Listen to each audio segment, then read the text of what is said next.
اور ہم اکثر ان سڑکوں پہ دیکھتے ہیں تماشا لگا ہوتا ہے، غربا کی بیٹیاں اور بوڑھی مائیں اور بوڑھے بزرگ لائن میں کھڑے ہوتے ہیں، انہیں ٹائم 8 بجے کا دیا جاتا ہے اور نواب کا پتر 10 بجے خود آتا ہے اور سب سے پہلے وہ چائے لیتا ہے، پھر اخبار پڑھتا ہے، اور وہ باہر دھوپ میں کھڑے ہیں، اچانک لائٹ غائب ہوتی ہے تو وہ ملازم پہ برستا ہے کہ ابھی تک جنریٹر کیوں نہیں چلا، مجھے یہاں گرمی لگ رہی ہے، تجھے اے سی میں بھی گرمی لگ رہی ہے، اور جو باہر غریب اللہ کی مخلوق دھوپ میں مر رہی ہے وہ تمہیں نظر نہیں آئی؟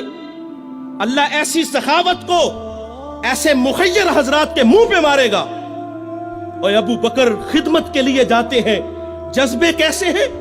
ایسے وقت میں جاتے ہیں جس وقت میں اللہ کے علاوہ انہیں کوئی بھی نہیں دیکھتا، خدمت کر کے آتے ہیں۔ کیا ہمارے اندر یہ جذبے ہیں؟ اور ہم تو 500 کا نوٹ بھی دیں تو ہزاروں لوگوں کو دکھاتے ہیں، ہم آٹے کا تھیلا دیں تو ذلیل اور رسوا کر کے دیتے ہیں، اور وہ کتنے بڑے لوگ ہیں یار، خدمت کرنے کے لیے جاتے ہیں، پاؤں میں جوتے بھی نہیں کہ کوئی میرے قدموں کی آہٹ کو بھی نہ سن لے۔ یہاں ایک توجہ یہ بھی آپ کی چاہوں گا، حضرت ابو بکر فرماتے ہیں کہ کہیں کسی کے نیند میں خلل نہ آئے میرے قدموں کی آہٹ کی وجہ سے۔ آج ہمسائے ہماری شرارتوں سے محفوظ نہیں، ہم نے ڈیک آن کیا، ہمسایہ صرف بیچارہ اتنا ہی کہتا ہے یار تھوڑی سی آواز آہستہ کر لو، وہ کہتا تمہیں کیا تکلیف ہے، میرے گھر میں چل رہا ہے تمہیں کیا تکلیف ہے؟ یہ ہمارے یہ رویے ہیں صاحب، اور وہ کتنے بڑے لوگ ہیں چھپ کے خدمت کرتے ہیں صرف اللہ کی رضا کے لیے۔ اور پھر جب حضرت سیدنا صدیق اکبر رضی اللہ تعالیٰ عنہ دنیا سے چلے گئے تو حضرت عمر جو 23 لاکھ مربع میل کا حاکم ہے، پھر وہ ڈیوٹی خود لیتے ہیں، خود اس کے گھر کے برتن دھوتے ہیں، اس کے گھر میں جھاڑو دیتے ہیں اور خود مشکیزیں بھر کے آتے ہیں۔ اللہ نے آپ کو اگر خدمت کا جذبہ دیا ہے، آپ خدمت کرنا چاہتے ہیں تو اس انداز سے کرو کہ دائیں سے دو بائیں کو خبر نہ ہو۔ تو یہ اخلاق ہے صاحب، اپنے اندر یہ اخلاق اپناؤ، اس کا صلہ ہے، ورنہ لاکھوں کروڑوں کی سخاوت خدا منہ پہ دے مارے گا۔ تو ایک زمانہ ہمارے اوپر ایسا گزرا ہے کہ لوگ ایک دوسرے کا احساس کرتے تھے۔ یہ بغداد کی کہانی ہے، ایک شخص صرف یہ دیکھنے کے لیے آتا ہے کہ یہ لوگ عزت کیوں اتنی زیادہ پا گئے ہیں۔ اس نے ایک ہوٹل سے کھانا کھایا، وہ مسلمان نہیں تھا، اور سامنے ٹیبل پہ ایک جوان بیٹھا تھا، وہ مسلمان ہے۔ اس نے محسوس کیا کہ اس کا تعلق ہمارے شہر سے نہیں ہے۔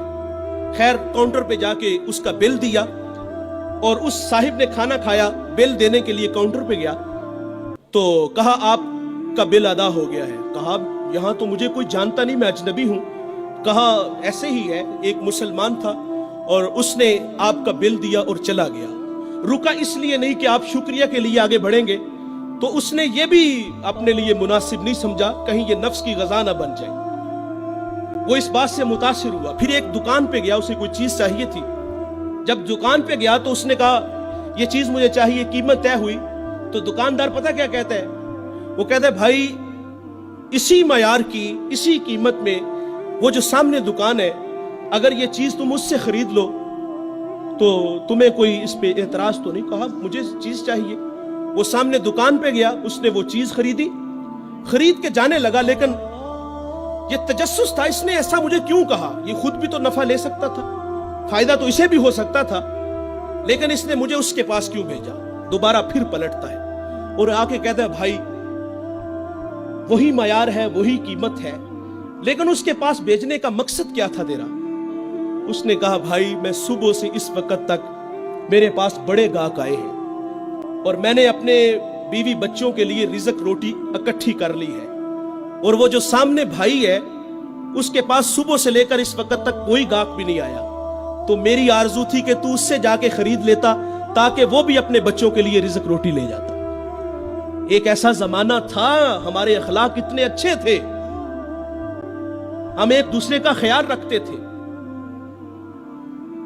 آج تو ذلیل کرتے ہیں۔ تو حضرت عمر رضی اللہ تعالیٰ عنہ کے پاس ایک مقدمہ آیا بڑا عجیب سا، ایک صاحب نے زمین خریدی اور ایک نے بیچی۔ جس نے زمین خریدی اس نے ہل چلایا تو اس سے خزانہ نکلا، اور وہ خزانہ لے کے جس سے خریدی ہے اس کے پاس آ گیا، اور آگے کہتا ہے کہ بھائی میں نے زمین خریدی ہے، زمین کے پیسے دیے ہیں، اس خزانے کے پیسے نہیں دیے، یہ آپ مجھ سے لے لو۔ اور جس نے بیچی ہے وہ کہتا ہے بھائی یہ تمہارے مقدر، یہ میں نہیں لوں گا، یہ تمہارے ہی ہیں۔ ان کا آپس میں تنازع ہوا، حضرت عمر کے پاس آ گئے، وہ دے رہا ہے، وہ لے نہیں رہا۔ آج بھائی بھائی 1 انچ پہ ایک دوسرے کو قتل کر رہے ہیں، آج 1 انچ پہ بھائی جیونا مرنا ختم کر رہے اپنے بھائی سے، اپنی اولادوں کو بھی نصیحت کر کے جاتے کہ چچا کو منہ نہیں لگانا۔